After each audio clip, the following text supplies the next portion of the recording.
Have you ever really stopped to consider the story of sexuality that that modern society is pretty much internalized? Hmm. It often feels like a very straightforward narrative, doesn't it? Yeah. A long, dark age of really rigid repression, Mhm. particularly stark during the Victorian era. Right, the classic image. Exactly. Everything about sex was supposedly hidden, shameful, utterly forbidden. Then the story usually goes, after centuries of this oppressive silence, there's this glorious period of liberation that finally dawns. We broke free. Yeah, supposedly we gained the freedom to speak openly about sex, to analyze it, to embrace it in all its many forms.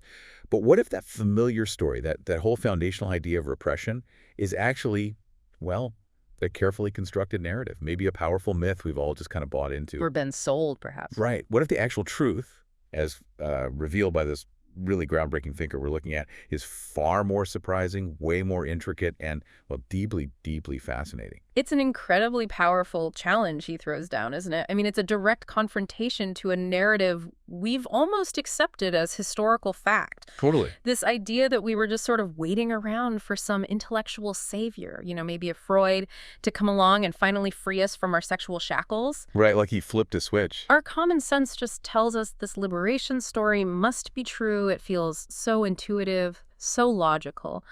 But as we're about to really get into in this deep dive, the brilliant mind we're exploring today, Michel Foucault, he just completely unravels that assumption. Piece by piece. Yeah, thread by thread, showing us this different, much more complex tapestry of power and knowledge woven together. And unravel it. He certainly does. Welcome back to the Deep Dive. Today we are taking on a truly monumental and honestly paradigm-shifting work. Michel Foucault's The History of Sexuality, Volume 1, an introduction. It's a big one. Oh yeah. We are going to embark on a really exhaustive exploration of this entire volume, meticulously dissecting it chapter by chapter, concept by concept, and we're guided by the clarity of Robert Hurley's brilliant translation.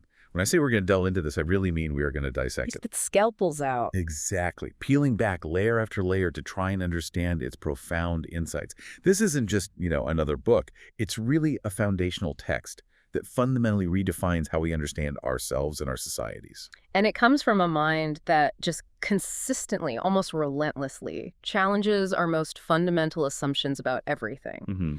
Michel Foucault, he stands as this towering figure in 20th century thought, really renowned for his incisive dissection of how knowledge, power, and the very institutions we build actually shape and define human experience. His earlier works really laid crucial groundwork, didn't Oh, absolutely. You look at Madness and Civilization.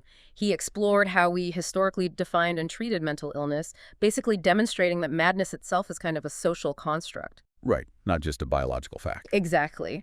Then The Order of Things probed these historical shifts in how we classify and categorize knowledge, revealing the underlying structures of human thought at different times. And then, of course, Discipline and Punish, where he meticulously traced the birth of the modern prison and the pervasive rise of surveillance in society. And the history of sexuality just continues right along that path, that trajectory, but with a really surprising and incredibly intimate twist, right? Focusing on maybe the most personal and seemingly natural aspect of human existence. The thing we think is most inherent to us. Our mission today is to truly plunge into the depths of Foucault's revolutionary argument. He contends that far from being merely suppressed or silenced, sexuality in modern Western societies became, paradoxically, an object of intense scrutiny, meticulous discourse, and strategic deployment. So not hidden away, but put under a microscope. Precisely. It became, in his view, intimately tied to the very workings of power itself, not as its victim, but maybe even as its product. So, get ready to fundamentally rethink everything you thought you knew about sex and its intricate history. It's a mind bender. It really is. This isn't merely a historical account of what happened. It's a profound, challenging critique of how knowledge, the very act of categorizing and discussing, shapes our most intimate experiences of being human. It's about asking, why do we talk about sex the way we do? And why is that particular way of talking so pervasive? And, maybe even more critically, it forces us to consider who actually benefits from this particular kind of discourse. Good question. And how does the way we speak about sex, or maybe the way we're compelled to speak about it, how does that function within broader systems of social, political, and even economic power? It's not simply about what is allowed to be said or what remains unsaid, you see. It's more subtle. Much more. It's about understanding how the very act of articulation or the incitement to confess and reveal things about sex serves very specific and often unseen ends. This is really about deconstructing the mechanisms that create the truths we live by. That's a perfect springboard into our first deep dive, part 1 of Foucault's book, which he provocatively titles We Other Victorians. He opens this section by immediately confronting that pervasive, almost universally accepted common narrative of repression we were just talking about. Indeed. Foucault starts by meticulously sketching out what he calls the repressive hypothesis. This is basically the prevailing view that he sets out to deconstruct. Okay. This hypothesis suggests that from roughly the 17th century onwards, and especially peaking in the 19th century, the Victorian era, an image of extreme prudishness, intense secrecy, and pervasive hypocrisy took this iron grip on society. You'll talk about it, don't think about it. Pretty much. In this widely held narrative, sex was just pushed into the shadows. It was considered something to be hidden, unspoken, and certainly shameful.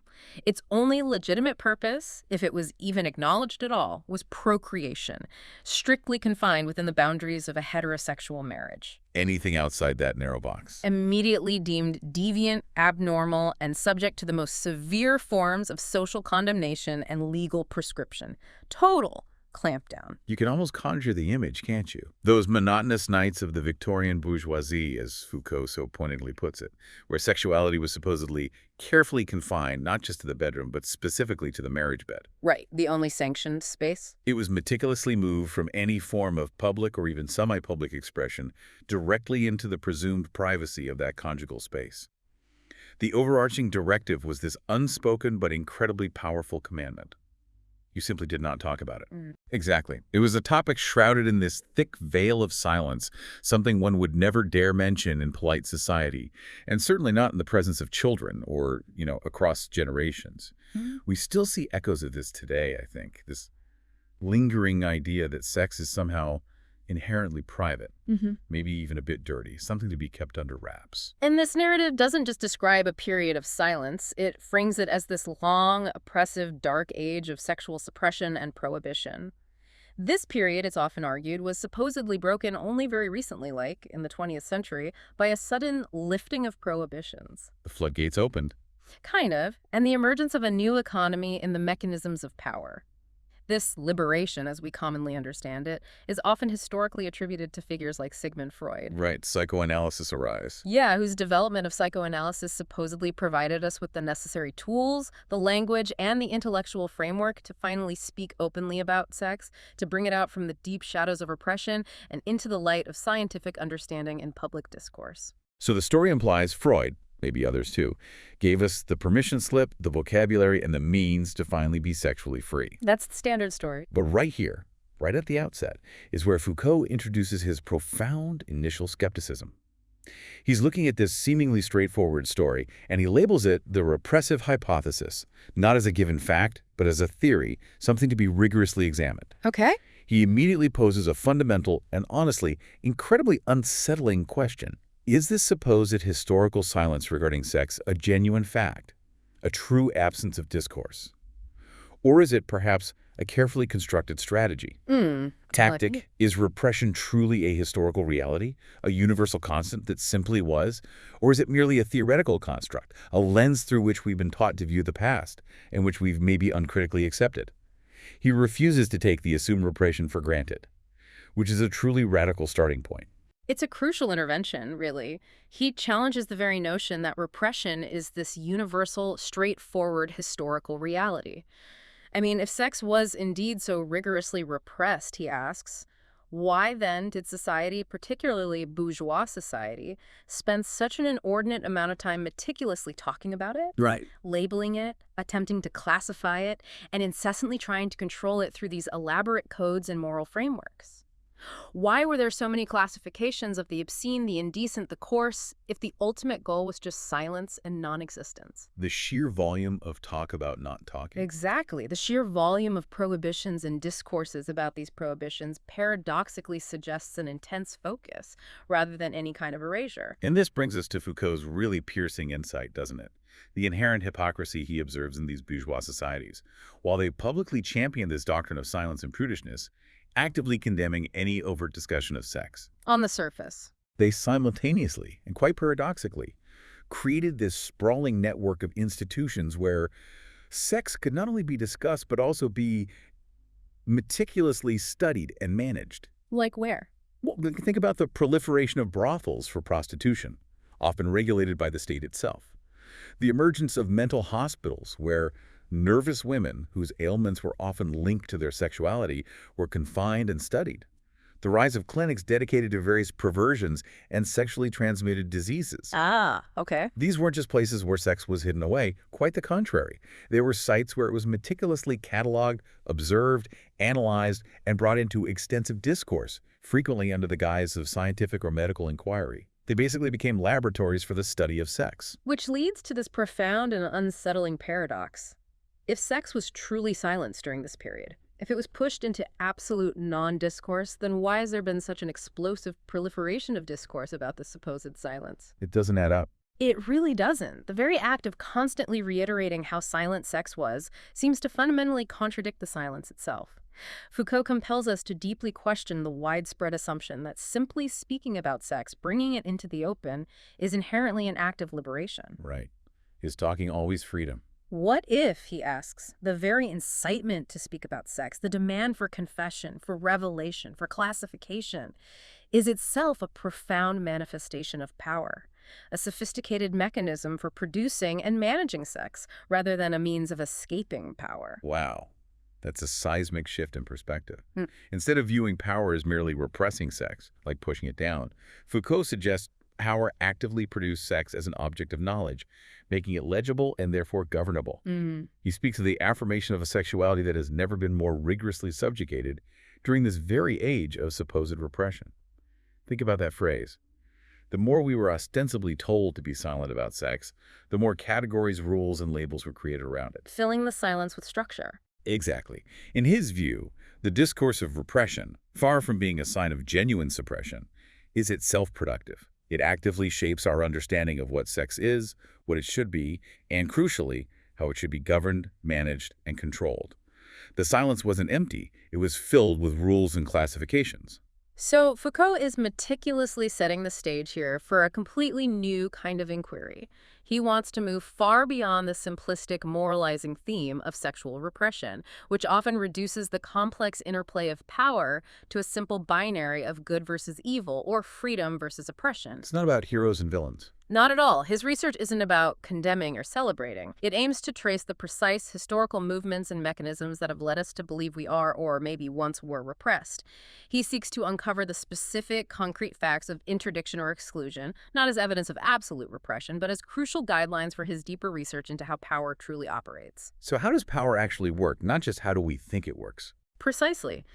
He endeavors to examine sex not as a natural, timeless given, not as some raw, instinctual force, but as a fundamentally historical construct, something that has been meticulously shaped, defined, and articulated by specific historical forces, discourses, and power relations over time. That's a truly crucial distinction, isn't it? It forces you to realize that the very way we think about sex, the categories we employ to understand it, whether it's heterosexuality, homosexuality, perversion, or even the idea of a sex drive, might not be inherent biological truths existing from time immemorial, Right. They might be contingent. but rather contingent products of specific historical moments and the power dynamics embedded within them. It makes you question the very foundations of your own understanding of yourself, really. It absolutely does. And this leads us perfectly into part 2, which Foucault also titles the repressive hypothesis. But now he delves deeper into the specifics with 2 key chapters. First up, the incitement to discourse. Yes, and this chapter directly confronts the very core of that repressive hypothesis we just laid out.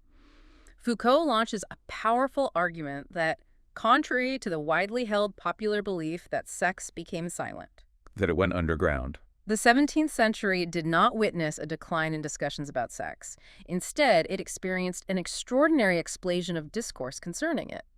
Sex was anything but silenced. It was, quite paradoxically, incited to be spoken about. Incited, like encouraged. Yes, encouraged, demanded, provoked, to be meticulously examined and to be rigorously categorized across an astonishingly wide and diverse range of social spheres. So we're not just talking about like hushed whispers in private or maybe the circulation of illicit pamphlets here, are we? We're talking about official, systemic incitement to talk about sex in very public and institutionalized settings. That's the key. Think about it.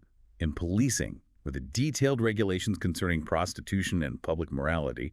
In schooling, where children's behaviors, particularly solitary habits like masturbation, became a major concern for educators and moralists. Huge panic around that. And of course, extensively in medical practice and within the intimate confines of family life, where detailed accounts of sexual anxieties, deviations, or marital problems were actively sought out and documented by doctors, confessors, advisors. Right. This wasn't the suppression of talk. It was a steady proliferation of discourses, a veritable discursive ferment that didn't diminish, but actually gained significant momentum and intensity right through the 18th century. And a prime, incredibly illustrative example Foucault uses to demonstrate this incitement to discourse is the remarkable evolution of Catholic confessional practices, particularly following the Council of Trent in the 16th century. How did confession change? Well, this religious practice wasn't merely about individuals admitting a specific sin anymore. It transformed, demanding an increasingly detailed, exhaustive, and almost obsessive account of all one's thoughts, fantasies, desires, and subjective experiences related to sex. This process effectively transformed the flesh, meaning the body, its impulses, and its desires, into an object of precise, systematic interrogation. That sounds uncannily like a precursor to modern therapy, doesn't it? You're not just saying, okay, I stole something. You're being compelled to dig deep, to reveal every single nuance of your sexual thoughts and actions, even those you might not fully comprehend yourself. And this created what Foucault terms a hermeneutic of sex, a method of interpreting sex where the truth about one's sexuality was believed to be deeply hidden, buried beneath layers of consciousness, and therefore necessitated meticulous extraction through detailed questioning. So the truth had to be dug out. Exactly. And the confessor, in this evolving context, became less a judge and more an expert in uncovering these hidden truths, a kind of proto-psychologist, if you will. That's fascinating. It's truly fascinating how Foucault traces this very specific religious practice as it then subtly but powerfully diffused and spread far beyond the church itself, influencing practices in education, medicine, and even permeating the intimate spaces of the family. The technique spread. Precisely. This crucial shift meant that sex moved from being solely a matter of personal transgression against religious or moral law to becoming a fundamental domain of public administration and political concern. Okay, how so? Considerations like population growth, national birth rates, public health, the moral fiber of the nation, and family dynamics became urgent subjects for state intervention, rigorous scientific study, and meticulous political regulation. The sexual cause, as Foucault terms it, became intricately linked to broader social anxieties. Anxieties about the nation's health. Exactly. And the well-accepted argument that sex was a critical, foundational component of the whole economy and all the discursive interests of society. It basically became a matter of national security and economic prosperity. This is where his argument becomes particularly compelling because it led directly to the creation of entirely new institutions and sophisticated strategic ways for managing sex, solidifying it as a domain of power. Suddenly, distinct categories like the prostitute, whose activities were often regulated and observed, the client, whose behavior was implicitly acknowledged and often catered to, the homosexual, emerging as a distinct type of person. A new species, almost. The nervous woman, often diagnosed with hysteria linked to her reproductive organs, the hysteric themselves, all of these became subjects of intense medical and psychiatric attention. They weren't just isolated individuals, they were cases, specific objects of scientific study and administrative intervention. And their experiences fed the machine. Their experiences contributed to a vast, growing archive of knowledge about sex, which in turn justified more observation, more classification, more control. And here's the profound paradox of prohibitions that Foucault consistently highlights throughout this work. Prohibitions, counterintuitively, did not, in fact, eliminate discourse about sex. No. On the contrary, they powerfully stimulated and channeled it. The very act of forbidding something made it precisely what had to be discussed, meticulously analyzed, and understood in excruciating detail. You have to know exactly what's forbidden. Exactly. This endless narration about sex, manifesting in various forms, from detailed medical treatises and legal codes to educational manuals and even confessional diaries, was not a sign of freedom. It was, Foucault argues, a critical mechanism of power. It wasn't the opposite of power, it was power at work, How so? operating to reveal, categorize, and ultimately manage the polymorphous body of sexuality through this intense, insighted scrutiny. So instead of genuinely shutting down discussion about sex, prohibitions actually serve to funnel that discussion into specific, structured, measurable, and ultimately controllable forms. Yeah, it's almost like a pressure cooker. You put a lid on something to contain it, but the steam doesn't disappear. It finds a way out through carefully regulated vents, becoming observable and manageable in the process. The silence wasn't empty. It was filled with meticulous classifications and rules. That insightful analogy sets us up perfectly for our next chapter, which also falls under the repressive hypothesis, and it's a concept Foucault calls the perverse implantation. This is where his argument really starts to feel profoundly counterintuitive and even unsettling for many of us. Yeah, this one challenges our very notions of identity and sexual freedom. It really does. Absolutely. Foucault's argument here is that the supposed repression of sex did not, in fact, lead to a diminishment of what he terms unproductive activities, meaning basically all forms of non-procreative sexual acts. Sex not for making babies. Exactly. On the contrary, he asserts that this period of intense scrutiny and apparent prohibition actually led to a remarkable proliferation and dispersion of specific sexualities, particularly those we have come to label as perversions. So more perversions, not fewer. That's his claim. Power, in this analysis, wasn't merely suppressing, it was actively creating and giving birth to new categories of sexual deviation that could then be named, meticulously classified, and effectively controlled. It's a dynamic of power producing its own objects of control. So it wasn't just that these behaviors existed and were now being punished more harshly or more often. Foucault goes a step further, suggesting that this particular deployment of power actually gave birth to new types of people, or at least new ways of conceptualizing and identifying individuals based on their sexual inclinations. That's the radical part. Can you elaborate on some of these new categories that emerged, these perverse implantations? Certainly. Foucault points to several key figures that really crystallized during this period. There's the hysteric, for instance. Her emotional and physical anxieties were increasingly linked specifically to her female reproductive organs and sexual frustrations, becoming a full-fledged medical diagnosis. A wandering womb idea, almost. Something like that, medicalized. Then there's the masturbating child, whose solitary habit, once perhaps seen as just a minor vice, became a primary focus of intense pedagogical and medical surveillance, framed as this dangerous threat to health and morality. A national crisis, practically. And most famously, and perhaps most impactfully for our modern understanding, there's the homosexual. This is a crucial distinction he draws. Prior to this period, a sodomite was someone who committed a particular act. It was maybe a temporary aberration or a legal offense. An action, not an identity. Precisely. But in the 19th century, the sodomite transformed into the homosexual, a distinct species, a specific type of person, understood to possess a unique anatomy, physiology, or psychological makeup that dictated their sexual inclination.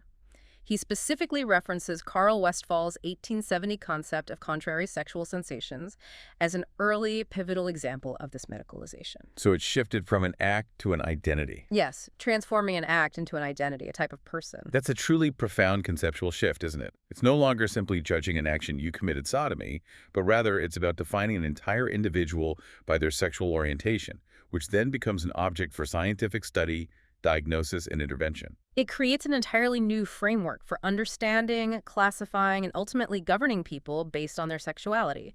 It moves from what you do to who you are. And this is precisely where Foucault really drives home his concept of power's fundamentally productive nature. Right. Power in this context is not merely prohibitive. It's not just the negative thou shalt not. Instead, it is profoundly, astonishingly productive. It incites, it defines, it creates, and it gives birth to categories of sex that simply didn't exist in the same way before. Power as a creative force, almost. In a way, yes.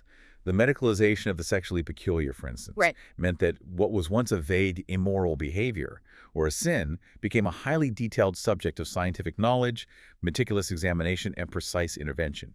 The discursive explosion on sex, far from being a liberating act, was, Foucault argues, inextricably accompanied by the enlargement of the domain controlled by power. Power's reach expanded. Exactly. Reaching deep into the most private aspects of individual lives, entering homes, and permeating intimate relationships. So the more we talked about sex, the more categories we created for it, the more ground power had to work with, and the more deeply it could penetrate and regulate individual lives.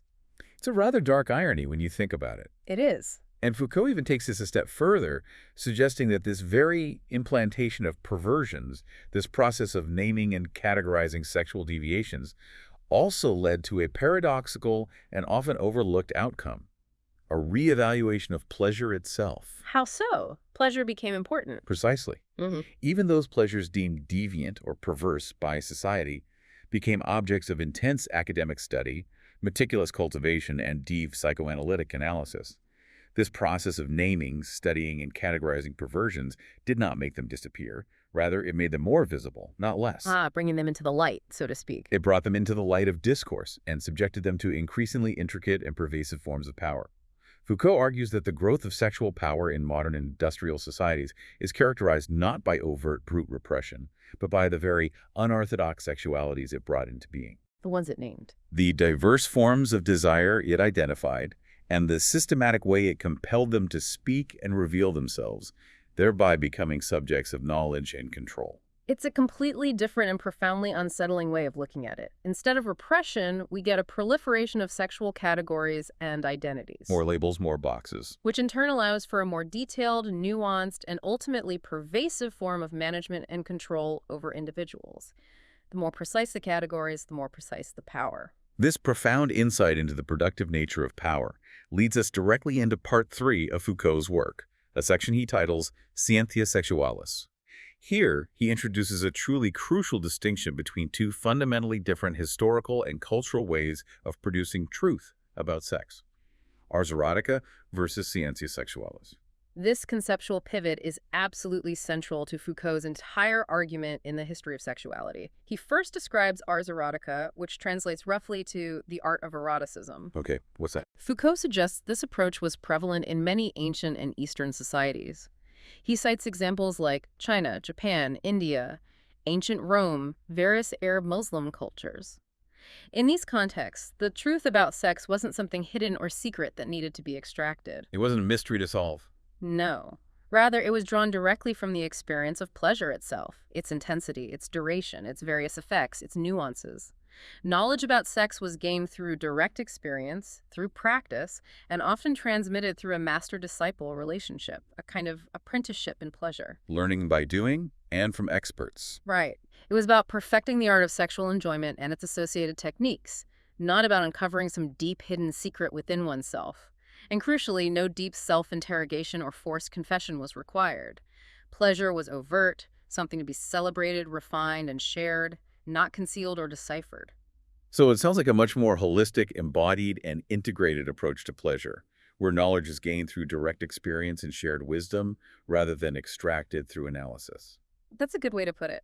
And then, sharply contrasted with this, we have scientia sexualis, which is the uniquely Western approach that Foucault identifies. Exactly. Scientia sexualis, which translates to the science of sexuality, is the method Foucault argues developed predominantly in the West, with its roots stretching back to the Middle Ages and intensifying dramatically from the 17th century onwards.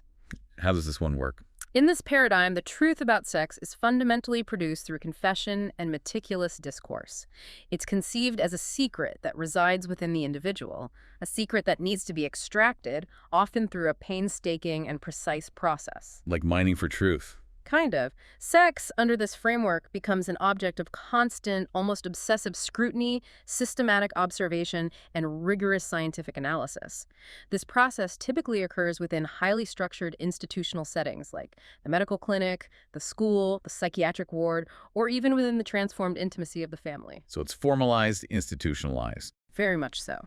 The methodology involves detailed interrogation, the meticulous collection of data, complex classification, and expert interpretation, all aimed at uncovering what is believed to be a hidden underlying truth about oneself, one's desires. And Foucault, with his characteristic genealogical method, tracing things back, identifies the Christian sacrament of penance, the confession, as the historical root, the very foundational practice of this Western sex science. He does, and it's a really compelling argument.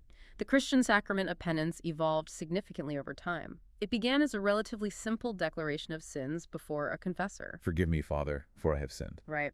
But over centuries, particularly after the Council of Trent's emphasis on individual examination of conscience, it transformed into a far more detailed, exhaustive, and almost obsessive self-examination of one's thoughts, desires, fantasies, and even the most fleeting unconscious impulses related to sex. Every little detail mattered. Mhm. This practice established a powerful ritual where individuals were compelled to tell the truth about themselves, making their most intimate inner lives transparent and legible to an authority figure, the priest. The obligation to confess then became this widespread and incredibly effective technique for producing truth. A technology of truth production. Exactly. A technique that subsequently extended far beyond the purely religious sphere, profoundly influencing practices in medicine, psychiatry, pedagogy, and even our modern legal systems. It's a powerful mechanism of control because it essentially internalizes the demand to continually reveal and articulate one's innermost self. And what are the key defining principles of this scientia sexualis that Foucault outlines? They seem to deeply influence how we approach and understand sex, even today, whether we consciously realize it or not.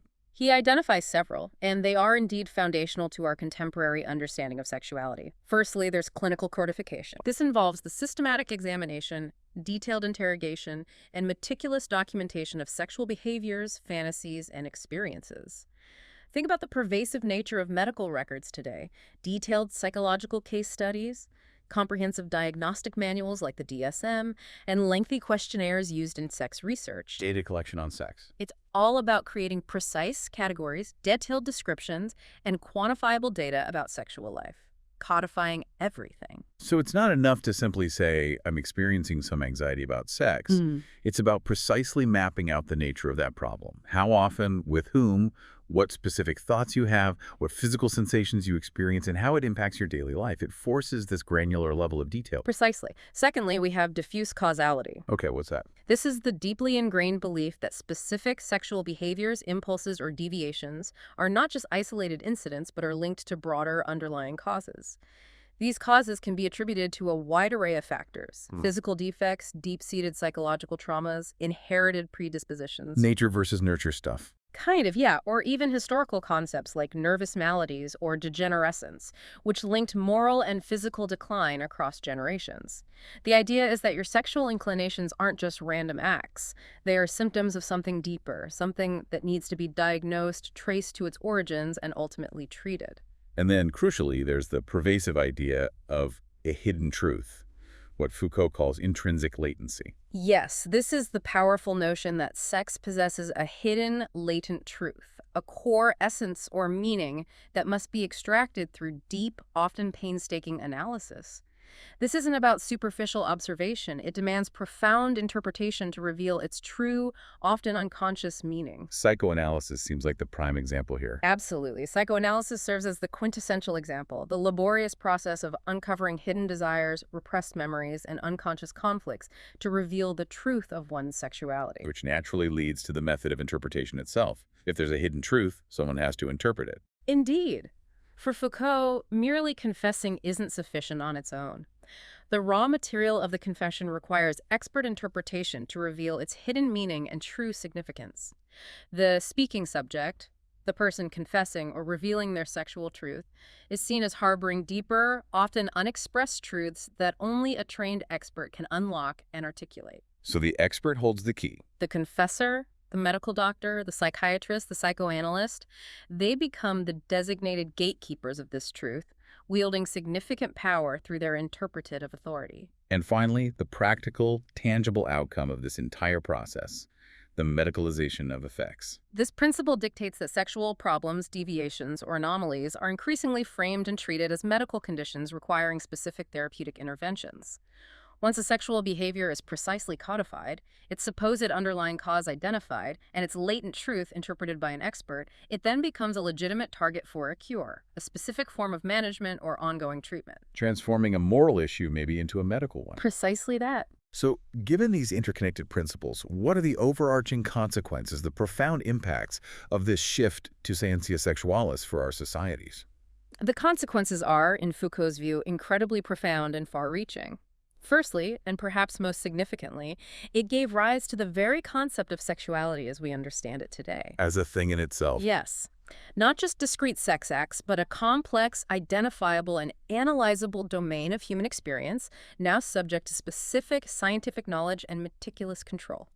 This process, crucially, wasn't about liberation, as we often imagine. Yeah. No. Instead, it was about the ongoing, often subtle deployment of power, which works not merely by prohibiting or repressing, but by actively producing truth and categories about sex.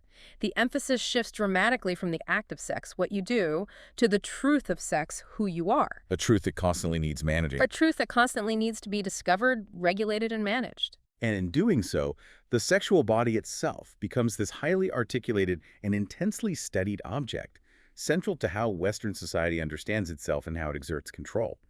It's not just about what you do with your body, but about what your sexuality reveals about you, about your character, your health, even your morality. It's a truly chilling thought, isn't it? The extent to which our most intimate selves have been made transparent for the gaze of this thing Foucault calls power knowledge. It really is. This brings us to Part 4 of the History of Sexuality, Volume 1, which Foucault titles The Deployment of Sexuality. This section is absolutely crucial because it consolidates and elaborates on everything we've discussed so far, specifically aiming to completely reevaluate how power and sex interact, moving beyond those simplistic understandings. That's right. Foucault's primary objective in this final section is to completely invalidate the repressive hypothesis as a sufficient or accurate explanation for the history of sexuality. He urgently wants us to understand power's operation not as negation or simple prohibition, not just as a force that says no to desires or acts. Power isn't just negative. No. Instead, he argues that power is a deeply productive force, actively shaping sexuality. It doesn't merely exclude, forbid, or conceal. It fundamentally produces reality. It creates entire fields of objects for study, and it establishes the very rituals through which we come to understand and extract truth. So it's not about desire versus power, with power constantly trying to suppress or squash desire. Foucault actually says that desire and power are not naturally opposed. Which is counterintuitive. Very. Their relationship, he insists, needs a much more careful, nuanced, and detailed analysis, rather than just assuming an inherent conflict. This perspective also makes you question the common goal of liberation from repression, because Foucault suggests that such a goal, while seemingly progressive, Fighting the good fight. might actually mask a more fundamental operation of power, one that continues to define and categorize us even in our supposed freedom, perhaps even through our efforts to be free. Exactly. He's offering a profound, almost revolutionary critique of what he terms the juridico-discursive representation of power, or what we might just call the law's power model. Meaning power comes from the law, from the top down. That's a traditional view, yeah. It largely conceives of power as a top-down force residing in a single sovereign, a monarch, or a centralized state, and expressed primarily through laws, prohibitions, and punitive measures. Foucault explicitly aims to dismantle this simplistic, often misleading view. So what's his alternative? Instead, he argues that power is not external to us, not something they possess and we don't. Rather, power is immanent in social relations. It's woven into the very fabric of our daily interactions, operating at the most minute, everyday levels diffused throughout society. Power is everywhere. It's not a thing to be seized, but a strategy to be analyzed. It's relational. This changes everything about how we perceive power, doesn't it? It's not just something centralized like a government or a boss. It's something diffused, existing in our conversations, our family dynamics, our schools, our workplaces, our medical diagnoses. All those micro-interactions. It's everywhere, subtly and overtly influencing how we understand and act, and even how we feel about ourselves. And Foucault doesn't just state this radical redefinition. He provides a rigorous methodology for how to analyze it. He outlines 4 crucial methodological precautions in a chapter appropriately titled Method. Yes, these are really foundational for grasping his analytical approach. The first is the rule of immanence. Okay. This means that power is not a commodity or a possession that one has. It is always exercised. It exists not primarily as a centralized sovereign command, but in the daily, specific interactions and relationships that occur at the lowest, most local levels of society. It's what he calls a formidable domain of knowledge power. Knowledge power, meaning they're linked. Meaning that knowledge is never separate from power, but inherently intertwined with it. Knowledge produces power, and power produces knowledge. It's in the doctor's questions, the teacher's rules, the parent's advice. That's where power knowledge operates. So it's not just about a grand political system, but about the microphysics of power that operate in our most intimate spheres, constantly influencing how we perceive and act within the world. Precisely. The second is the rule of continual variations. This emphasizes that power relations are never static or stable. They are constantly shifting, adapting, transforming, and reconfiguring themselves in response to new challenges and opportunities. Power adapts. Power, for Foucault, is a dynamic network or a complex web that runs through society, constantly adjusting and rearticulating its mechanisms rather than remaining a rigid, fixed structure. It's fluid and responsive. It's like a living, breathing, evolving entity, not a rigid, unchanging structure, which makes it much harder to pinpoint and resist, doesn't it? Indeed, it's much more slippery. The third is the rule of double conditioning. Double condition. This means that local, highly specific strategies of power, those micropowers we just discussed, are interdependent with more general, pervasive forms of power and domination.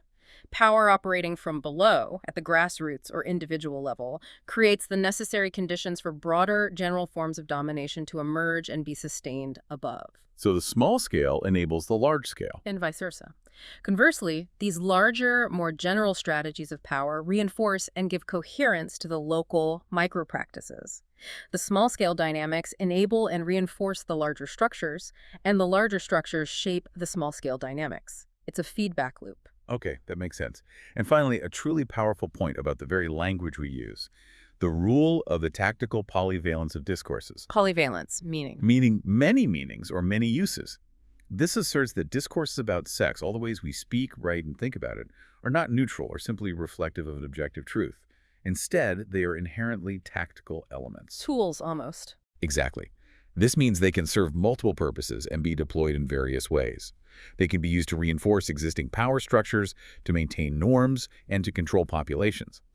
But, surprisingly, Foucault also argues they can sometimes be harnessed to challenge and resist those very structures. So discourse can cut both ways. They are both an instrument and an effective power.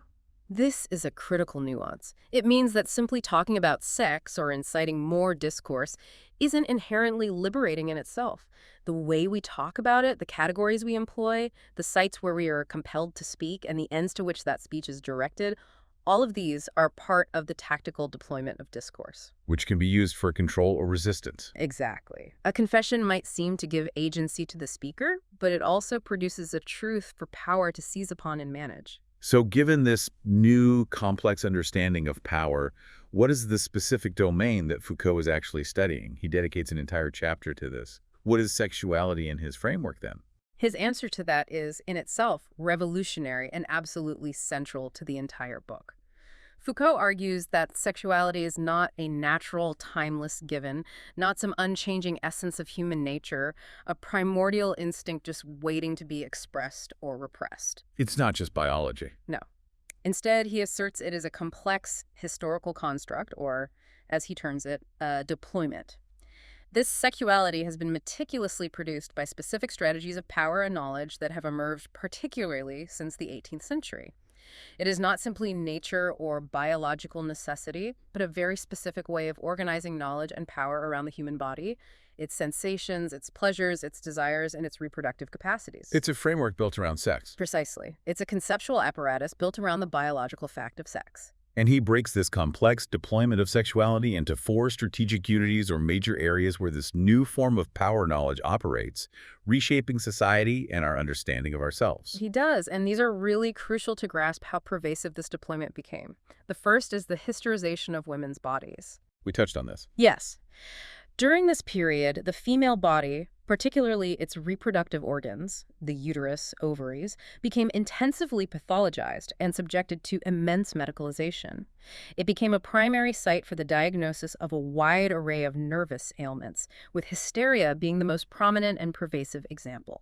So women's bodies became medical objects. Women's entire lives, their emotions, their social roles, their intellectual capacities, their physical symptoms, were often interpreted and understood almost exclusively through the lens of their reproductive biology, making them constant objects of medical scrutiny and intervention. So a woman's body effectively became a constant battlefield for medical and social control, often blamed for everything from melancholy to madness. What about children? A seemingly innocent area. That leads directly to the second unity, the pedagogization of children's sex. Children's sexuality, particularly their early sexual expressions like masturbation, was increasingly seen as inherently dangerous, a source of profound moral and physical decay. It necessitated constant surveillance, meticulous intervention, and extensive preventative measures. The panic we mentioned. Exactly. Practices like solitary habits or masturbation were not just minor vices, but framed as pernicious and perilous, demanding immediate and rigorous disciplinary action in homes, schools, and through the advice of medical professionals.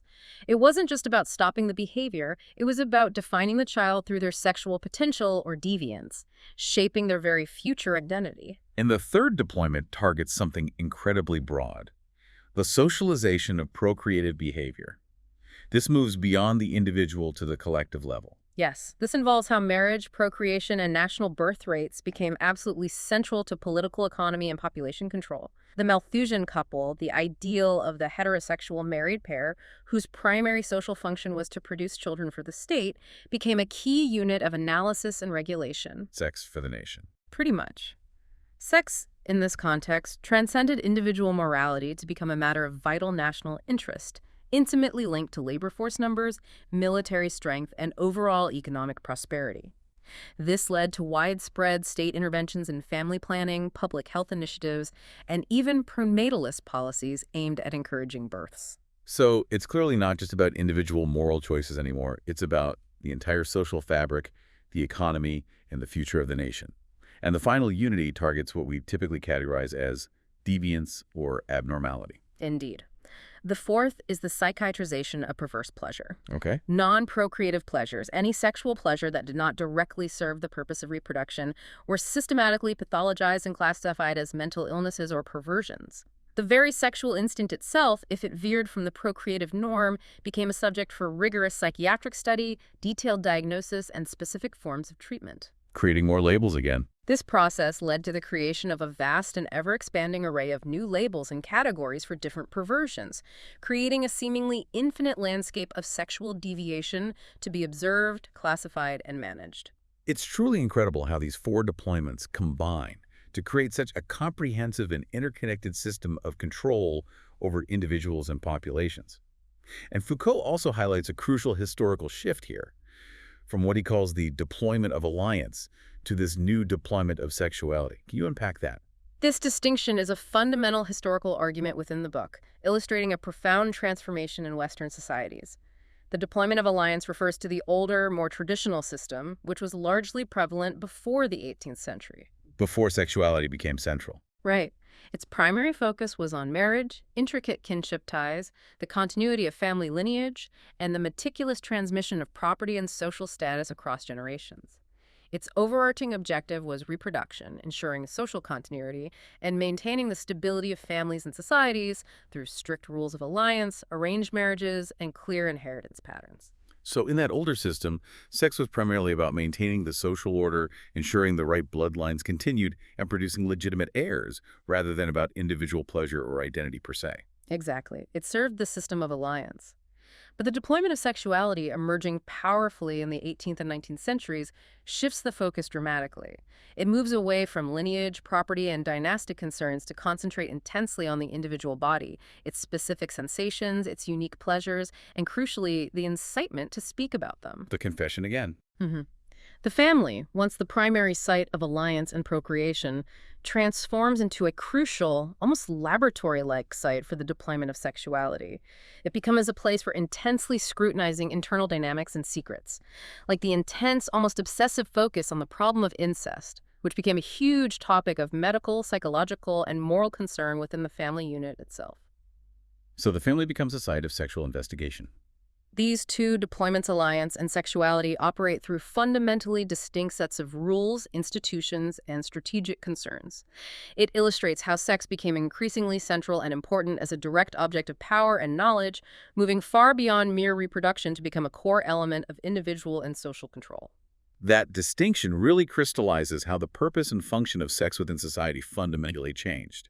It wasn't just a different way of talking about sex, it was a different way of organizing society around sex, prioritizing different aspects and deploying different forms of control. A whole new strategic field opened up. And finally, in this dense fourth part, Foucault addresses the critical question of periodization, which directly challenges that simplistic, linear narrative of repression we began this deep dive with. This chapter is absolutely crucial because it reinforces Foucault's core thesis. The history of sexuality for him is marked not by a continuous linear repressive cycle, a steady climb from darkness to liberation, but by profound ruptures and significant transformations in how power operates. It's not a straight line. Not at all. It's not a straightforward march towards freedom, but a complex, non-linear series of shifts in the very technologies of power and knowledge regarding sex. So it's less about a timeline of increasing sexual freedom and much more about a complex chronology of how different techniques of control and knowledge production emerged, evolved, and reshaped our understanding of sex over time. What's the specific timeline he lays out to illustrate this? He begins by revisiting the 17th century, which, as we discussed, saw the initial phase of great prohibitions. This was characterized by the exclusive promotion of marital sexuality and a new, almost obsessive emphasis on the body's modesty and propriety. Setting the stage. While often cited as the beginning of the repressive era, Foucault sees this not as a complete silencing, but as a foundational stage for the mechanisms of discourse and control that would later proliferate and diversify. It established the rules that would then be exhaustively analyzed and managed. Okay. And then into the 18th century, which seems to be a pivotal point and inflection in this historical curve. Yes, the 18th century is described by Foucault as a crucial inflection of the curve. Here, the mechanisms of power shift significantly beyond simple prohibition. Sex becomes deeply, inextricably linked to crucial demographic and economic concerns, population control, the size and health of the labor force, national productivity. Sex becomes political economy. Exactly. This period sees the powerful emergence of new technologies of sex. Not technologies in the modern sense of machines, but new forms of knowledge, classification, and intervention that are less about forbidding and more about meticulously understanding, managing, and optimizing human life through its sexual dimension, often for the perceived benefit of the state. And by the 19th century, it sounds like things really pick up pace in terms of medicalization and the proliferation of categories. Oh, absolutely. The 19th century sees an intense acceleration of medicalization. Children's sexuality in particular becomes a primary, almost obsessive target for intervention, study, and moral concern. This is the period that witnesses the significant development of sexual psychology as a distinct field. The birth of sexology. And the systematic study of the perversion heredity degenerescence complex.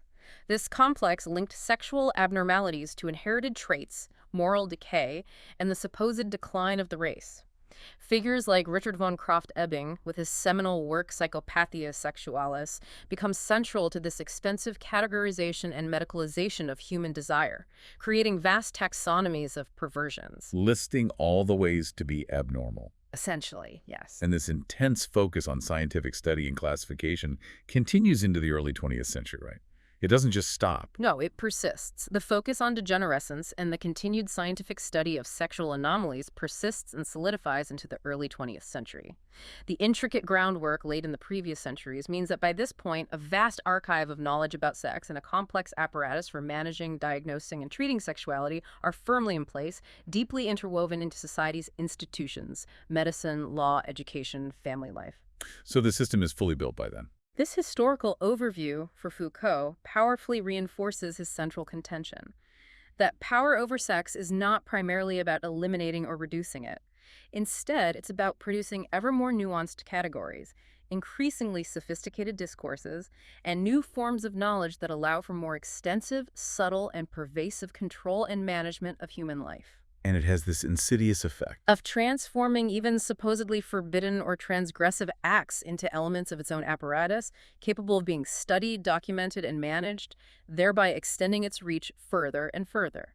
So it's not a simple story of overcoming repression, but a cyclical, ever-adapting process of power, constantly finding new, often more subtle ways to assert control, even when it appears to be loosening its grip. That's it, exactly. The apparent decline of specific taboos often corresponds in Foucault's analysis to the simultaneous rise of new, more pervasive forms of control and analysis. That's a truly profound and, unsettling takeaway from this entire deep dive into the History of Sexuality, Volume 1. It certainly challenges easy narratives. So just to recap, we've journeyed through Foucault's truly radical rereading of sexuality, moving far, far beyond that simple narrative of repression that I think most of us grew up with and instinctively accepted. The story we thought we knew. We've seen how the incitement to speak about sex, the meticulous creation and categorization of perversions, and the rigorous development of scientia sexualis, this so-called science of sex, all serve not to suppress or diminish sex, but actually to actively produce sexuality itself as a complex object of knowledge and a powerful vehicle for control. It truly is a profound shift in perspective. Foucault compels us to understand that power is not just about saying no or about prohibiting certain actions or desires. Crucially, it's about actively creating categories, producing discourses, and shaping forms of knowledge that profoundly define our understanding of who we are, what our desires mean, and what possibilities are even open to us. The rules of the game, almost. Right. The story of sex, far from being a simple linear tale of repression followed by glorious liberation, is, in Foucault's intricate analysis, one of continuous, complex, and evolving deployments of power, constantly creating the very truths we live by. It makes you wonder, then, if the very concept of sexuality, as we commonly understand it today, as something inherent, discoverable, definable, and categorized, is itself a historical construct, intimately tied to these intricate mechanisms of power. That's the big question he leaves us with. If that's the case, what does that truly mean for our ongoing efforts towards sexual liberation and identity? Are we genuinely breaking free from these defining frameworks? Or are we perhaps, in our very pursuit of self-definition and open discourse, unwittingly enacting new forms of discourse that continue to subtly shape, define, and potentially limit us? Are we just creating new cages? It's a worrying thought. And that leads to an even broader question, maybe. Where else in our lives might we be operating under a similar repressive hypothesis, believing we are being oppressed or striving for freedom? When the truth is far more complex and pervasive, where else might power be working in ways we hadn't even begun to fully grasp, producing reality rather than simply suppressing it? Definitely something to chew on for a while. Always something to chew on, indeed.